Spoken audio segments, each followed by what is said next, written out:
খামারে আবার নতুন মেহমান। আল্লাহর রহমতে স্বপ্ন পূরণে এক ধাপ এগিয়ে গেলাম। সকাল থেকেই গাভীর প্রসব ব্যথা, আমি ছিলাম চিকিৎসায়। আমাকে কল করা হলো, এসেই বাছুর ও গাভীকে শুকনা পরিবেশ দিতে খড় সংগ্রহ করলাম। গরুর ঘরের পাকা ফ্লোরে বাছুর কিংবা গাভী ব্যথা পাওয়ার ঝুঁকি রয়েছে, তাই বাহিরে এনে ডেলিভারির কাজটা সম্পূর্ণ করব। তাই গাভী আনতে গিয়ে দেখি প্রসবের দ্বার প্রান্তে পায়ের গঠন দেখে মনে হচ্ছে বাছুর মাশাল্লাহ ভালো হবে। বাড়িতে কেউ ছিল না, তাই একাই ডেলিভারি করলাম। আল্লাহর রহমতে একা ডেলিভারি করার পুরাতন অসংখ্য অভিজ্ঞতা রয়েছে। বাছুর ডেলিভারি হওয়ার পরে প্রথম কাজ হলো মুখের ভিতরে লালা পরিষ্কার করে দেওয়া। অনেক খামারি ভাইজানেরা বাছুর হওয়ার খুশিতে এই সহজ বিষয়টি ভুলে যান। সেই ক্ষেত্রে লালায় নাক মুখ বন্ধ হয়ে বাছুর মরে যাওয়ার ঝুঁকি বাড়ে। মেশিন ছাড়া যেহেতু বাছুর দিয়ে দুধ দহন করি, তাই দ্রুত বাছুরের সাথে গাভীর সম্পর্ক বৃদ্ধি করতে হবে। দ্রুত গাভীকে দিয়ে বাছুরের শরীর চাটাতে হবে, এতে গাভী এবং বাছুরের মায়া মহব্বত তৈরি হবে।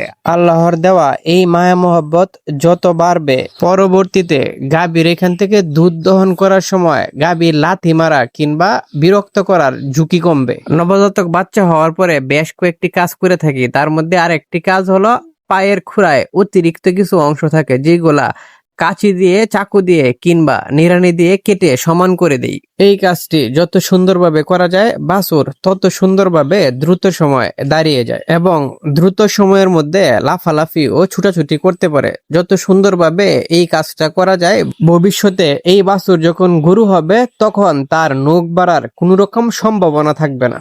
এই কাজ যখন শেষ, বাছুরকে তখন শাল দুধ খাওয়ানোর পালা।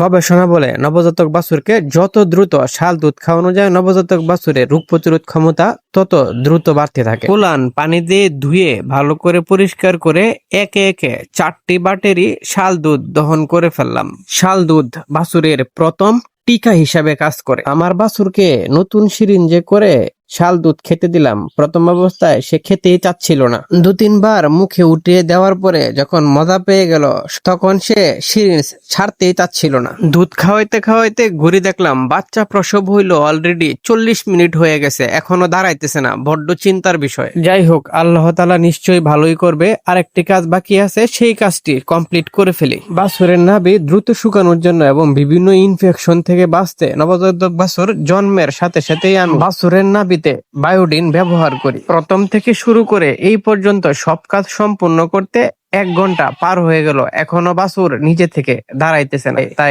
দাঁড়ানোর চেষ্টা করলাম। ব্যর্থ হয়ে অন্য গরুগুলোর জন্য ঘাস কাটতে চলে গেলাম। ঘাস কাইটে আয়সা দেখে মাশাআল্লাহ নিজে থেকে দাঁড়ায়া হাঁটতেছে। আমি নবজাতক বাছুরের প্রথম দিনের যত্ন এইভাবে নিয়ে থাকি। আপনারা কি এইভাবেই নেন না অন্য কোনো উপায়ে? কমেন্টে জানাবেন ভাইজান। আপনাদের জন্য দোয়া এবং শুভকামনা রেখে আজকের জন্য এই পর্যন্তই। দেখা হবে অন্য কোনো বিষয়ে। সেই পর্যন্ত ভালো থাকবেন, সুস্থ থাকবেন, কাউকে আর গরুর যত্নর সাথেই থাকবেন।